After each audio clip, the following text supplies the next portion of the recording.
What is good, guys? Inter 2, Lazio nil. We're here to react to that very solid and impressive performance. I'll be real. I have been very impressed today by Inter. It wasn't, the most stylish performance or anything like that, but it was just really impressive, solid tactically. I think Kivu got spot on.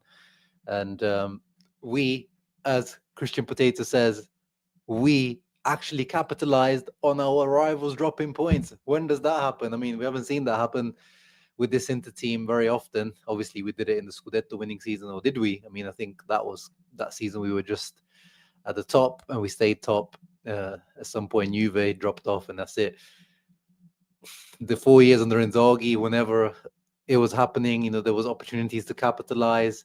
It always felt like this team would draw or even lose, just not capitalize. Everyone else is losing points, so yeah, we gotta lose points as well. But no, this was a very impressive and statement win in terms of mentality as well. Bouncing back from two ugly wins, the one against Kairat and Hellas Verona.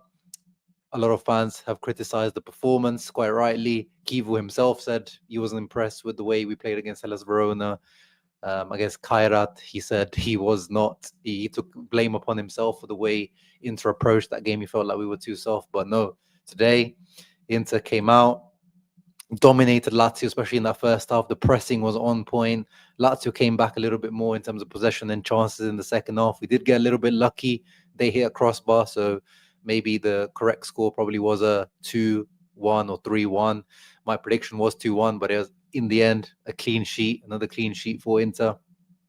And obviously ending the match day top of the table alongside Roma. No, I'm not singing La Capolista Se Ne Va. Don't even put that in the comments. I mean, you can sing it if you want it, but I'm not singing La Capolista Se Ne Va up until match day 35, maybe. That's when I'll start to sing La Capolista Se Ne Va. Or, yeah, depends on the situation in the table, but I'm not singing La Capolista Se Ne Va on match day 11. And if you don't know what that is, it's the song that you sing in Italy when your team is top of the table, and the song means the leader is running away with it. La Capolista Se Ne Va, which I know a lot of people start to sing in the comments, probably ironically. But yeah, anyway, let me see who is in the house. 119 people. Thank you for being here. I really do appreciate every single one of you.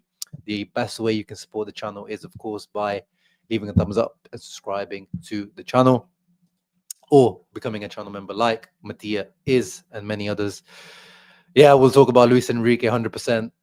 There's not many negatives to talk about today. This is not really a negative to talk about. It's more of a reflection on the transfer window that I think we all know the Luis Enrique transfer is a flop at the moment. We'll get into that. Let me see who else is in the house. Giro Zippelli, Language Tours, Charles Sharma, great game, all we can ask for. Yeah, I think after the Hellas Verona performance, after the Kairat performance, in my match preview, this is what I talked about. I would like to see a nice performance, of course, 3 points, whatever, regardless of the performance, but 3 points and a good performance and a clean sheet. That is the best way to end this round, because it's going to be international break now. Oh, yeah, another international break. Sick of them.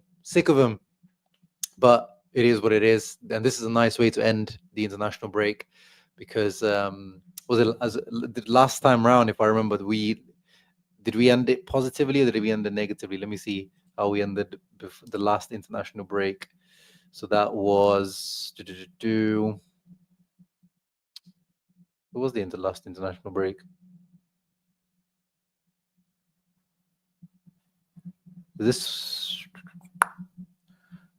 What the hell? When is the last international break?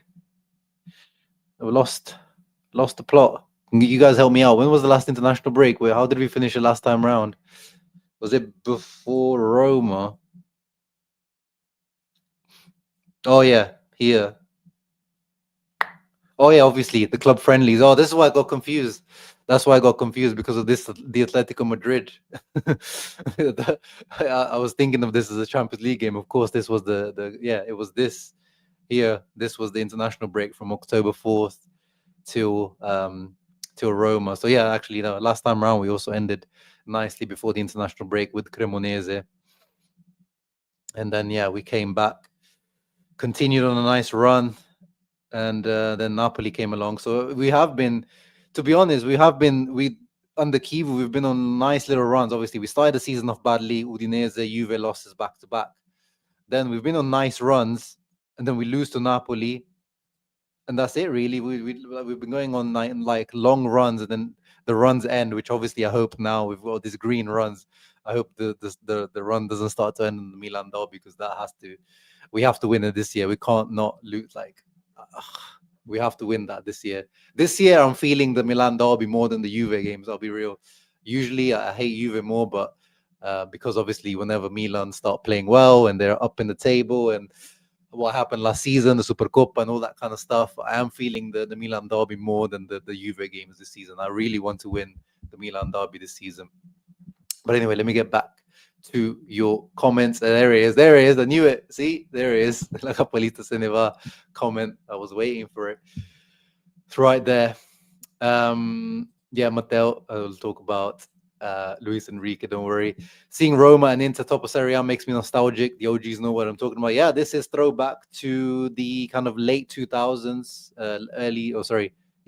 late 2000, between like mid 2005, 6, 7, 8, 9, 10.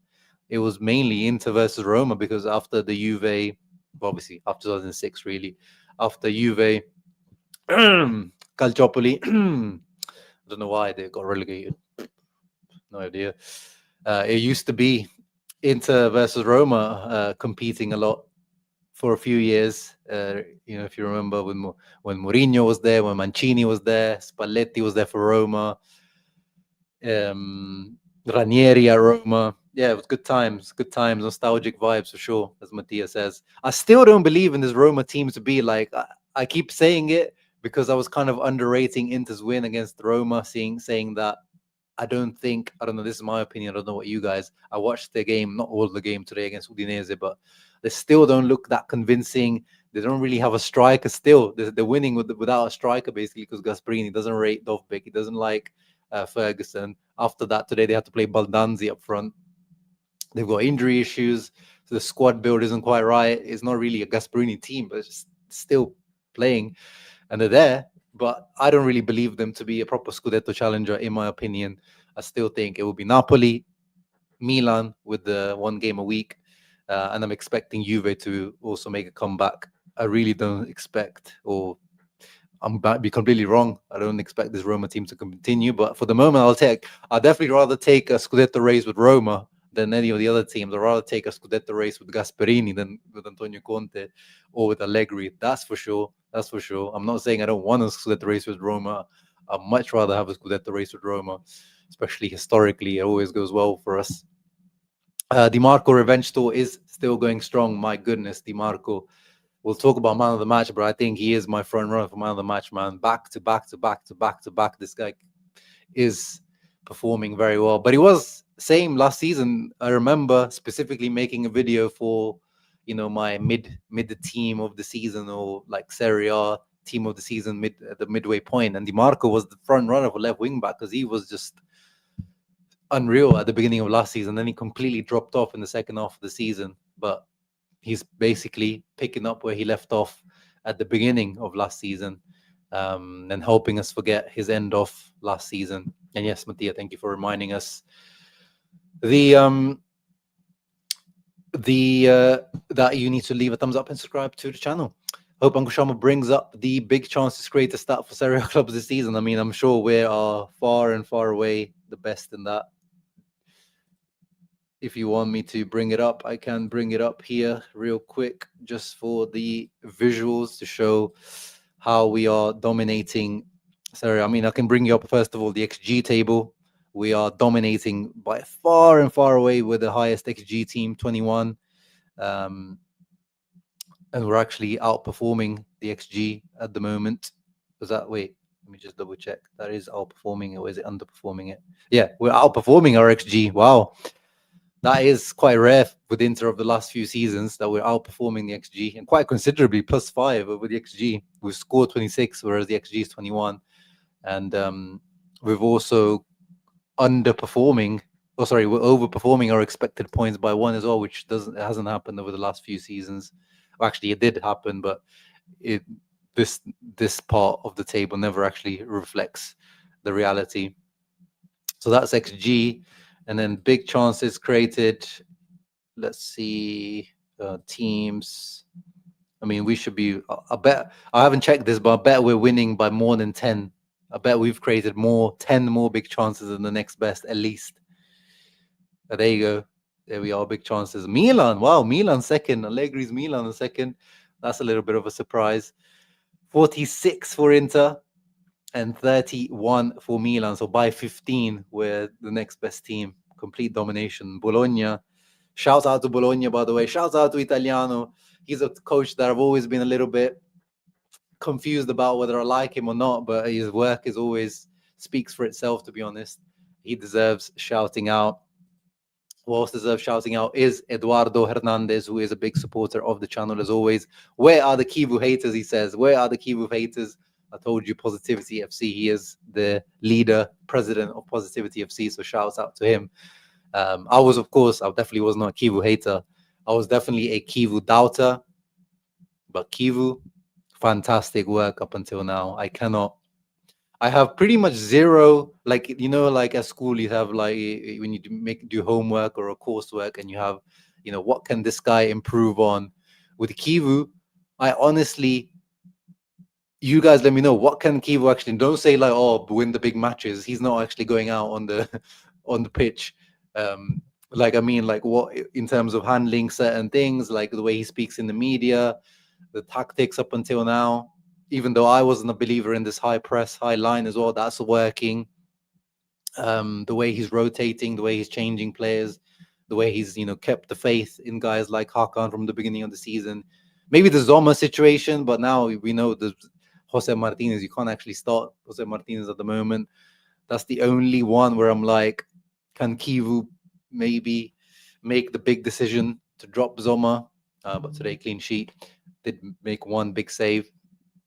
But apart from that, I'm really struggling to think about what can Kivu actually do more than this in the situation that he came in. The team was at ground zero or below zero, guys. Mentally, some of these guys, physically, after the season that we had last year, the work that he's done mentally, physically, tactically, not too much. I don't think tactically, like he knows that the tactical work by Inzaghi was there. There's no need to revolutionize the 3-4-2-1 experiment. He ditched that quickly because the mercato, the transfer window, he wasn't given the tools for it. So he was smart in giving up any of those type of ideas. To me, it's pretty much, this is a 8 out of 10 at the moment from Kivu in terms of what he's done at Inter with basically zero experience in top flight football as a manager coming in. Very, very impressive. Very, very impressive by Christian Kivu. We needed to win versus Milan. 30th moment to cement ourselves as Scudetto contenders, 100%. Benjamin, I'm happy. Top of the table, Abdi Razak. I was happy to see Kivu making changes early because he was not happy yet. He did make changes early to Juve. Simple Simeon House as well. Shouts out to him. Mike Guerreri coming to you from the San Siro once again. Hey, back-to-back performances, back-to-back games from Mike at the San Siro. Shouts out to you, man. Do you live in Milano or are you just there, like, temporarily and you're just making the most of it? But shouts out to you regardless. Oh my goodness, Barella's hesitation in the final third. You could hear it at the stadium. Mike, I'm sure, was one of the guys that was moaning and groaning every time Barella has the opportunity to shoot. I have a perfect example of that, Mike, now that you've brought it up. It was here.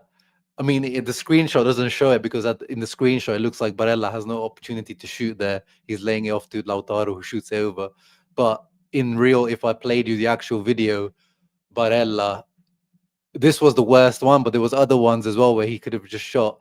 Like, he's literally allergic to shooting, and I don't get it. And I could see, I heard the stadium moaning, not at Lautaro's bad shot, at Barella turning around. As soon as Barella turned around, it was just like, oh, for God's sake, brother, just shoot. Just shoot. Yeah, Mike, I'm sure that watching that live, I will also be had to, bite my tongue. I don't want to say anything to Barella because obviously we all love Barella. Yeah, definitely the Freddie Boss. This is probably the best shape that we've seen Di Marco in. I agree. He's just sprinting, as Kirby says, sprinting 90th till the 90th minute. When you quit the darts, kids, whatever he's quit. I think he's quit the shisha, the cigarettes. I don't know why he's quit. He's looking fit. He's looking real fit. And Hakan was also very good. And wow, once again, John Jacob. I think this is the third time you've done this, brother.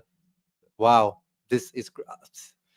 I don't know what to say to you when you do donations like these. This is just takes away my breath. But thank you very much for the donation, man. I think, as I said, this is the third time that you've done this, and wow, it's absolutely crazy, man. It's absolutely crazy. And now, unfortunately, guys, I'm gonna have to leave. Well, I'll bring a few comments up and down, but I'll have to leave John Jacobs' comment permanently pinned to the chat, guys, because come on, this is like someone scoring a banger. This is like Hakan scoring a 30-yard screamer. You can't complain when something like that happens. This Roma reminds me of Mancini's second term at Inter. Great results with bad performances in the first 6 months before collapse. Yeah, there has been time where Inter, even in the Banter era, like Indra says, we were competing for the Scudetto up until like November, December, and then boom, January comes along, Christmas time. It was the usual Inter depression that became a meme of the Inter winter depression or Inter's Christmas, post-Christmas depression. And we would just fall off the face of the earth. So I'm expecting something similar from this Roma team. I just can't, in terms of this personnel, how they're playing, see them keep this up. But definitely, I hope they keep this up just so we can compete against them rather than the other ones. What a wonderful match week. Nick Knox says, I don't remember the last time everyone else dropped points whilst we won. Yeah, it does feel like it doesn't. I bet we're probably just like damaged from last season. I bet it did happen last season, but we just like feel like it just doesn't happen anymore. Well, definitely last season, it felt like it never happened. Sometimes I feel like he shows his cards a bit too much. Oh, going back to Kivu when he says he wants to tell players so on, but he could be playing 4D chess. Yeah, but that's also, I quite like that, Ahmad, in terms of he's a breath of fresh air now. After we had Inzaghi for 4 years of, and again, this is not firing shots at Inzaghi. People always take this as like, oh, now you're an Inzaghi hater or this and that. No, it's just the differences between the two. I do enjoy the difference in the way Kivu approaches the press conferences. Yes, maybe he's a little bit too open, shows his cards a little bit too much. Like, the fact that he said Andy Juve and Luis Enrique are not mentally ready. To me, like that one, that one is probably, I didn't need to say that because now I've given up on Luis Enrique because of that. And you guys know me, I'm like usually try to be positive, try to be, give new signings a chance. I want to give them a season, give them a season out on loan, give them some time, get used to Italy, the style, Serie A, blah, blah, blah. No, with that comment, I've given up on Luis Enrique. Andy Juve I've given up. I gave up on Andy Juve basically after his debut, just because it didn't make sense when I thought about it after the signing. I got excited, obviously, because of the profile and just because we needed some transfer news, that dopamine hit. But 7 midfielders, you spend 25 million for the 7th midfielder. That made no sense. Luis Enrique, I was positive about because we do needed someone to challenge Dumfries, who still is concerning me at the moment. He's not looking anywhere near the Denzel Dumfries. But the fact that he's basically said those two guys are not ready mentally, to me is just like, wow, it's rest in peace already. Rest in peace already. What's up? Kerr Mafia. Oh, you changed your username, Kerr by name. You should change it to Kerr Mafia or the Kerr Mafia Queen. Debbie. My crazy take, plays Dumfries RCB, moves to Akanji CCB, similar build up on the right, could do with Sony. Yeah, maybe. But I do want to see Akanji as centre back. I don't know about Dumfries as right centre back, but I do want to see Akanji as centre back for sure at some point. Di Marco has to pay dinner for after cancelling Zielinski banger goal. Yes, we saw another Zielinski banger goal, but unfortunately it was cancelled by the handball of Di Marco. I have the screenshot here of that one. Very, very unfortunate. I saw it in real life. I was like, there's no way that this goal is given. I know some people commented on my Twitter because I posted this picture and they said, oh, how long do they have to wait? How far back do they go to cancel an opportunity? But I think this was, 20, 30 seconds before the goal. I don't think it's too far back, to be honest. So, yeah, no, I appreciate you, John. But yeah, this was the handball that was given on Di Marco that cancelled the goal for Zielinski, which was a really good goal, really well taken goal on his left foot. And I'm glad that finally, you guys know I'm a massive Piotr Zielinski fan. Finally, he's showing his shooting ability at Inter. We've basically seen nothing of that last season of Zielinski, apart from the 2 penalty goals. This was going to be back-to-back bangers from Zielinski. Obviously, I don't need to speak about the goal from last week, right, guys? Goal of the season contender, Puskas Award contender last week. But this was a really nice one as well. But unfortunately, cancelled by Di Marco's handball. The Mancini second term head loss came because we got rid of Melo. Bro, he's rage baiting me. We literally lost our heads because of Melo. He was the one. I will never forget Felipe Melo's karate kid kick to Lucas Biglia against Lazio. I think we were top at that time. That guy loses his head, does that karate kick, red card, and then Inter completely collapsed. So I'm sure this guy's rage baiting me because I'm sure I've spoken about that on this channel before. There is no way that he's serious about that. There's no way, Kirby. He must be rage baiting me. We got Milan fans in the house knowing that it is frustrating how we clearly have the best squad in the Campionato, but it's rare that you actually play like it, not trolling, by the way. No, we know that, Josh. You're not trolling. We say that. That's why we were so, disappointed with Inzaghi's tenure, that people say that, Inter didn't spend money, which is true. Inter didn't spend money, but we spent a lot on wages. We did spend big on some free transfers. Free transfers, not free. And at the end of it, it's not just about how much you spend. If by the time you've completed your mercato and the way your team is playing, you have the best squad. Unanimously, everyone agrees that Inter has the best squad in Italy, and you only deliver 1 Scudetto out of 4. We know, like, it's frustrating. It is frustrating. That's why we were so disappointed at the end of last season. And this is why, as much as I enjoyed those Champions League runs, to me, it's again, I just want to make sure that we get the Scudetto over the line this season. That is my focus. And yes, let's get into Lautaro Martinez. What a goal! Return to form. Actually, I thought he was a little bit better today. Again, Lautaro, I wouldn't say he's still back. I'm not ready to say just because he scored a great goal today that he's back to his best or anything like that. But it was better today, and the goal that he scored was really, really nice. Really, really good goal.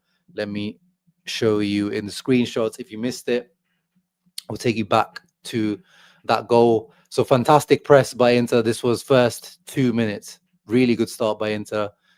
Again, Kivu making sure that this team does not come out the way that we did against Hellas Verona, Kairat. Maybe it is also this team just mentally sometimes they play down to the opponent. Inter Milan 100%. Inter fans, we need to remember that he is a rookie. We'll make mistakes, Kivu. But the way that we approached this game, Kivu drilled him very, very well. Look at where Bastoni is pressing. The guy that he's stolen the ball off, that is Isaksen. That's their left winger. Isaksen, who drops in to this area here to pick up the ball. But Inter's press is so intense, so hard in the first few minutes. Look where Sucic is. Look where Lautaro is. He has to retreat. He's trying to cut back onto his left foot so he has an angle to pass. But no, Bastoni comes in, steals the ball off him very cleanly. No foul. We'll speak about the refereeing as well. Not very good refereeing today. I think Inter got given like 25, 26 fouls by the end of the game. I need to check, but it was crazy. But yeah, Bastoni then lays it off to Lautaro, who hits it first time. And people will remember the Liverpool goal, right? This was very reminiscent of that Liverpool goal. From that position, Lautaro, first time, that is his bag. That is what he's really good at, Lautaro Martinez. Fantastic, fantastic goal. And this angle probably shows it best. He gives it like a cut spin. So obviously the Liverpool goal, that was on a volley. So that was easier for him to like, slice across the ball. This one I would say is actually harder in terms of the ball was on the floor, and so, the way he cut it, I don't know how he actually did it, because I'm trying to imagine it, because on the volley it's much easier to just slice across it and get that effect on the ball.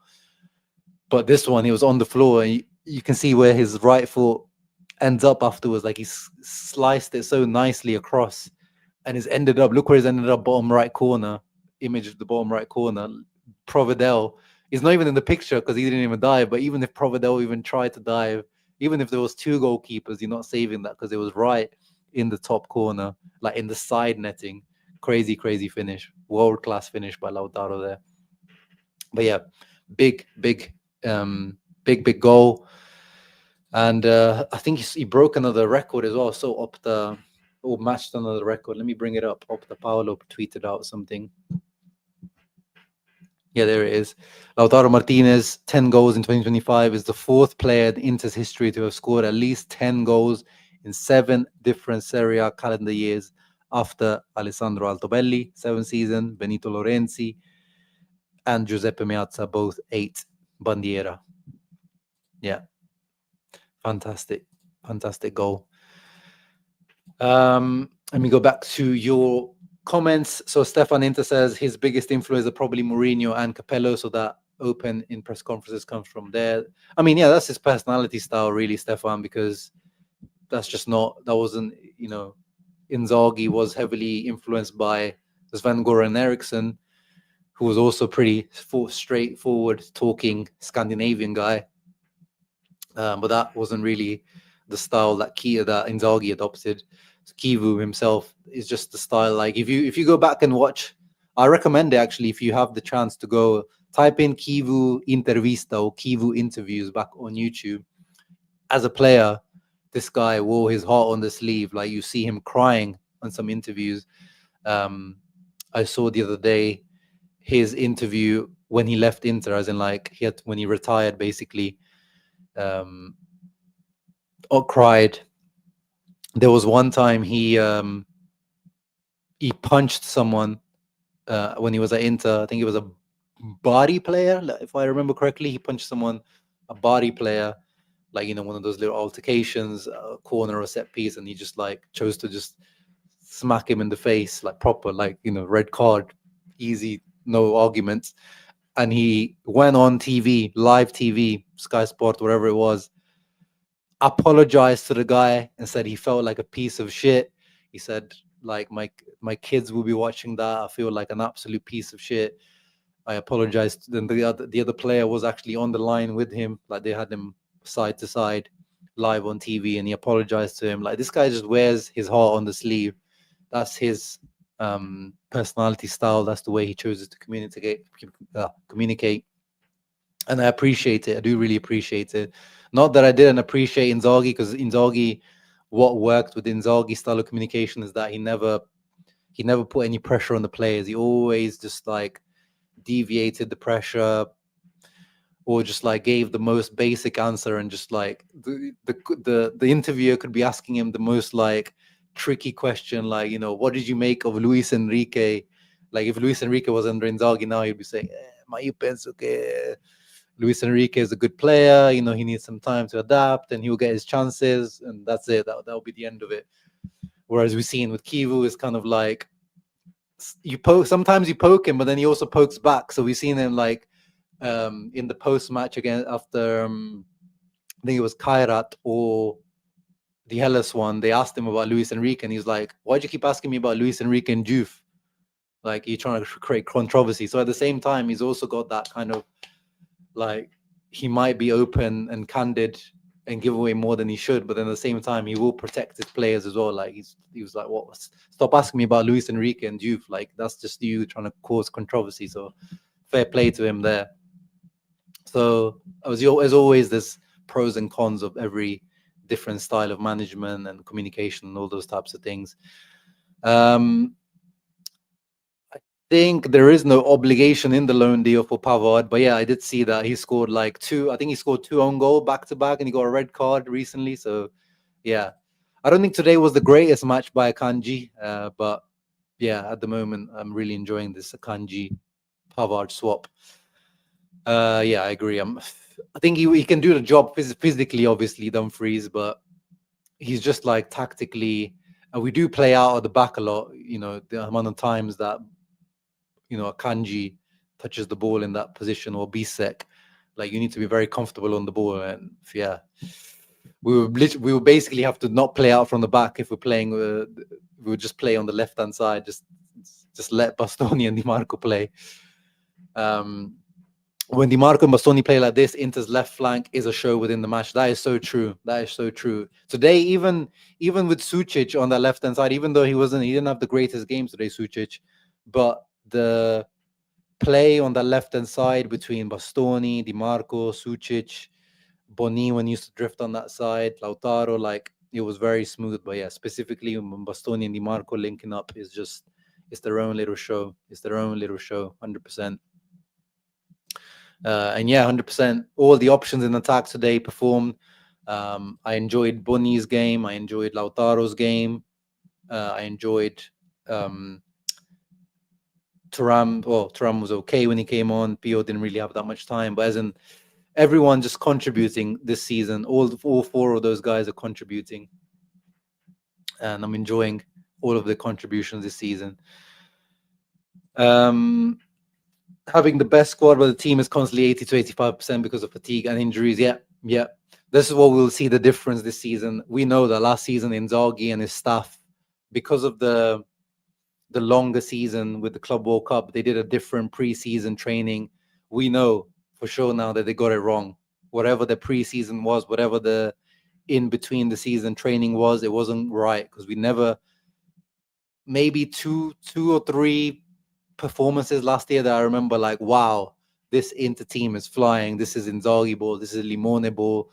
We looked physically on top. But this season, even though we had a shorter preseason, I'm already 2 or 3 games I can talk about that we're looking sharp. The pressing is like crazy. The form is looking really good all around. Whereas last season, it just looked like we were just dragging our feet the whole season. It was just, we would win, but it was never like super impressive wins. We just go over the line. Then here and there would be in Lazio 6-0 or something like that. But then we would like lose 3-0 to Fiorentina.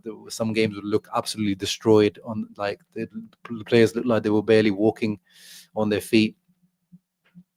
So we'll see this season. At the moment, I'm impressed with the work that has been done by Kivo and his staff. The players are looking sharp. Like we talked about, Di Marco is looking the sharpest that we've ever seen him. Hakan is looking the sharpest. Well, as sharp as we have seen him. I don't think this is the sharpest that we've seen Hakan. That Scudetto season Hakan, I don't think can be matched. But he's looking near that level again. Barella today looked better. He looked better. He looked fitter, sharper. You know, he's had more rest recently as well. Yeah. Bastoni has been looking good.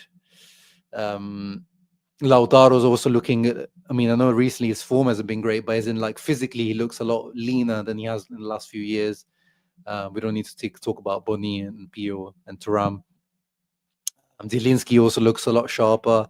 So yeah, we'll see. I mean, it's too early to say right now. Everything looks good right now, but we'll have to judge in the long run how these things are going.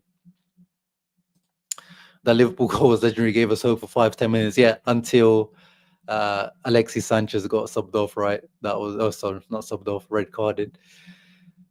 I kind of like Augusto on the right. Yeah, I mean, let's get into that. Carlos Augusto having to come on to the right. So people commented about this at the beginning of the stream. no Luis Enrique today, not even as a substitute.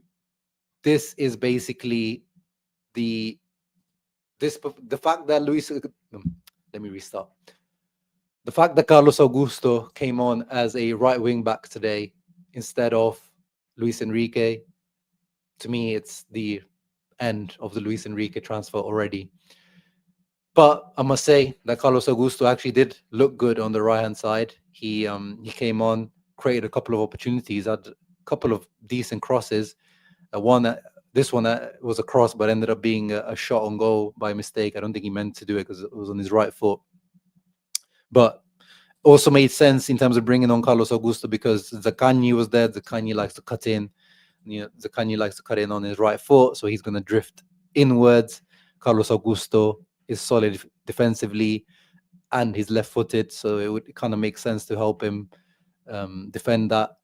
But to me, it just spells as, if you can't trust Luis Enrique at 2-0 up, or were we 2-0 up by then? Okay, we weren't 2-0 up by the time he came on, but still.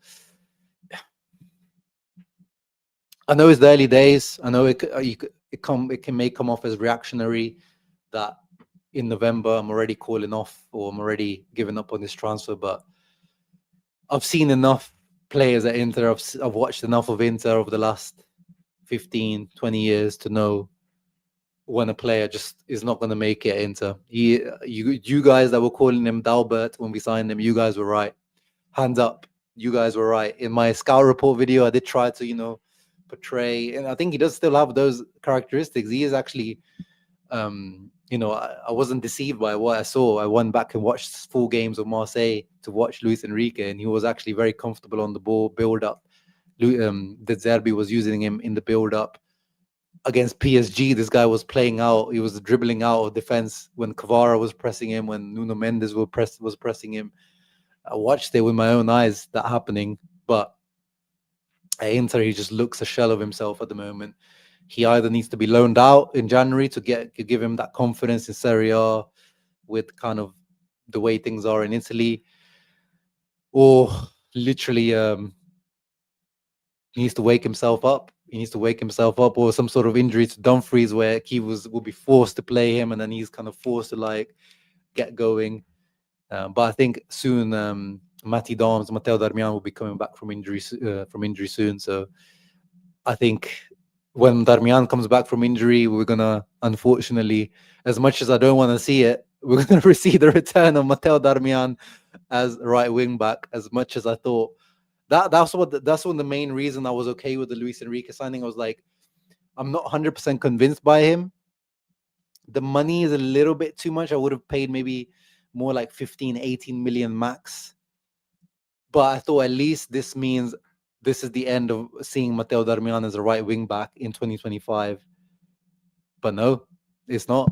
It's not going to be, because at this rate, I think Matteo Darmian can actually challenge again for Dumfries' starting spot, because he did even under Inzaghi. Remember, there was most part of last season he was or the beginning of last season he was the starter ahead of Dumfries until Dumfries turned his form to MVP level in the second half of the season. But yeah, there he is, Darmian right wing back in 2026. Let's go. We know what he's gonna add. He's gonna be solid defensively, and he's gonna pop up as soon as I say, or we start saying like, oh man, Darmian the right wing back, he's gonna score like one big goal or one big assist or something. He always does like at least one big moment when we moan about him at right wing back. It's very hard to be Dalbert level. That guy was 12th man. Yeah. Dalbert to me, that guy literally used to help the other team. But if the more we keep playing Luis Enrique, you can see, he hasn't made a mistake yet. That's the thing with Luis Enrique. He hasn't made like a goal scoring mistake that's gifted the team a goal, but you can see it. He's so twitchy when he's on the ball. He'll get the ball and he'll start twitching and spinning around on the spot, and you can just see the potential is there for him to have like a big bozo moment that he just hasn't played enough to have that. Whereas Dalbert had played plenty of football for that to happen. Yeah, no, I know Bobby Marley. I'm probably being too reactionary, but to me, That's just my opinion. Like, and that is because of Kivu. As I said, if Kivu didn't say that, I would have probably been in the same category as you. But when I was like, yeah, let's see in the second half of the season.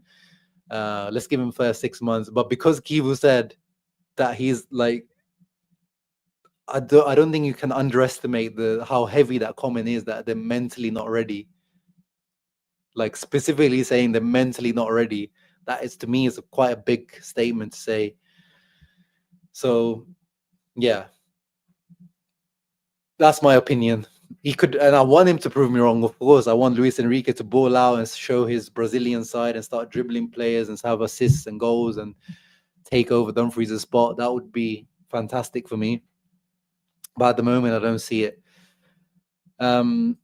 Let's have a quick look at stats. I want to just talk about the refereeing today. I was not impressed with the refereeing. Where's the fouls count? You search it. Oh yeah, there. 26 fouls committed by Inter. The refereeing was way too soft today. Lazio, in the first half as well, Lazio got away with so many little dives and just won some fouls in dangerous positions. Very, very soft. This is actually the most frustrating thing about Serie A refereeing. I know we talk about, like, especially, like, was it last weekend or the weekend before, where there was like awful decision making all around, but that happens in all leagues. Honestly, guys, I watch a lot of Serie A and Premier League football. Bad refereeing and bad VAR decisions happen all around. What I've found most frustrating in Serie A, especially when I watch Premier League, is that players in Serie A are rewarded with such soft fouls, like, just, as soon as they start shielding the ball and there's a little bit of contact from behind, they go down and that's it. They grab onto the ball and foul is given. I will say one thing though, Bastoni was very lucky today to get away without a yellow card. This guy, when Pedro came on in the second half, I don't know if you guys noticed, he made 2 fouls on Pedro, and I felt like he left some extra sauce, little chili sauce on those tackles on Pedro, maybe because he was the guy that obviously killed our Scudetto with his penalty last season. So I don't know if there was, I could see Basto having a bit of pettiness like that, and I rate it. But yeah, he was lucky to not have a yellow card because of that. But outside of that, I felt like the referee called way too many fouls, way too many fouls. And even the yellow cards that we got, I felt like were kind of soft. And then I don't know how, even Lazio, I don't know how only Zaccagni ended up having only the 1 yellow card. Poor refereeing, in my opinion. Yeah, that's the thing. No mistakes, but he looks afraid. Yeah, let's talk about the one big chance that Lazio had. Actually, there are 2 big chances. Again, we've talked about it in the last few streams. This zonal marking, it does not. We haven't been. That's the thing. I don't know if it's going to take us being punished by this to Kivu and the staff to change it. But once again today, completely free header for Mario Hila here. I think it was maybe Akanji here. When I looked back at the replay, I think it was kind of Akanji. But again, with this type of defending, you can't actually say specifically guys, because they're not supposed to be man-for-man marking. They're marking their zones. So I don't actually know whether that was Akanji's zone that he was taking, or that was Acerbi's or Bastoni's. But yeah, Hila, fantastic header, by the way, but unlucky, narrowly, not a goal. That was a massive chance off a set piece. Again, we're looking shaky off there. And then here, this was a massive chance for Lazio as well. Pellegrini, 1v1 on Zomer on goal, shoots straight at Zomer, but still, I'm going to give credit to Zomer for at least for the save, because we criticize him. We got to, we say he doesn't make the saves that, he should be making, the basic saves. So I have to give him credit for the basic saves as well. But yeah, those were the only 2 chances really. Apart from that, I think Lazio created, basically just shots from the edge of the box. I think there was a Zaccagni one in the first half when he was cutting in, and this Guendouzi one. That's about it really. Very, very solid from Inter in terms of defensively, which is why I'm so impressed with this performance. I know Lazio, to be honest, are not great going forward this season. It's not a very typical Sarri Lazio team. So it's not like, super impressive that we kept this Lazio team clean sheet against this Lazio team. But one of the talking points was, I remember my match preview was my title of the preview was, can we end Lazio's clean sheet streak? They were on a 4 clean sheet streak. How long did it take for us to break it? 3 minutes. Lautaro Martinez in 3 minutes broke that streak. And someone did tweet me saying that Inter this season have a habit of breaking teams on a streak, and it seems to be continuing. But yeah, 1.91 XG for Inter, 0.68 for Lazio. So very, very much deserved win. 2 big chances for us, 1 for them. Yeah, no, very, very good performance all around. Very, very impressed. And yeah, quickly, if you want to touch up on the other. Oh, actually, let me quickly talk about what did you guys make of Acerbi? Speaking of Bisek, yeah, Bisek must have told him. I did want to see Bisek continue in the center back position, but this is another difference with Kivu. It looks like in the pre-match interview, he said he likes to make everyone happy. So he's actually playing, not players specifically sometimes for the tactics of the game. He's also playing them to like keep them happy. So obviously Acerbi was benched 2 or 3 games in a row. Maybe he's got a long face in training, or maybe he's knocking on the door of Kivu. Like he's trying to, again, is definitely different style of management and choice making from Kivu compared to Inzaghi, because we knew with Inzaghi it was basically there was a Serie A team and the Champions League team. Serie A, Acerbi was starting 100% or 80%, 85% of the time, unless he was injured. De Vrij in Champions League. Right centre back, it was Bisek a lot of the time in Serie A as well, and then Pavard it was a bit of a rotation there. Bastoni in Serie A, Augusto in Champions League. Now we're kind of like, we're not really sure what Kivu's 2 teams are. He's rotating. Yeah, he's rotating a lot. It's the same as Inzaghi, but it's not like the same rotation. Like we know what the Champions League team is going to be, what the Serie A team is going to be. Within the Serie A team, he makes changes. But yeah, let's talk about the second goal. Actually, yeah, thank you, Matteo, for reminding me, because the cross from Di Marco, I don't have the good screenshot of it. It's here, but I want to take a screenshot from Di Marco's angle, if you know what I mean, from that side, from the left-hand side, seeing down the line into Bonny, because the gap that Di Marco got that cross in, and he whipped it in because the keeper's going to dive and there's a defender there. So the gap between the keeper and the defender is just that much. And he whipped it into that gap, because you see Romagnoli's there, the keeper's there, is literally not even the width of the 6-yard box. The gap that Di Marco whips that ball in is even narrower than the 6-yard box. Because if he does it a few centimeters towards Provedel, he gets that. If he does it a little bit too much curl, Romagnoli will get that. Or he might even score an own goal because he's whipped it so hard. Credit to Bonny, of course, for the movement, and I think he deserved the goal as well. I think impressive performance all around from Ange, Johan, Bonny. Solid technically, hold up play solid. Killed Mario Hila on one time as well. Left him on the ground. I want to see more shooting, more like threat on the goal from him. But overall, at the moment, he's definitely in front of Pio Esposito. Pio Esposito at the moment is a 4th striker in the pecking order. Bonny has overtaken him for sure. His form, but also his overall play has been much cleaner, much neater, much more useful to Inter tactically as well at the moment. Pio's is very useful still, of course. I'm not saying he's playing bad, but he's in the pecking order at the moment. Bonny's in front. Lautaro, as I said, solid game. Still not back to his best, I would say, but step in the right direction. Fantastic goal. Good to see Marcus Thuram back. He didn't really get too much of an opportunity to really do too much.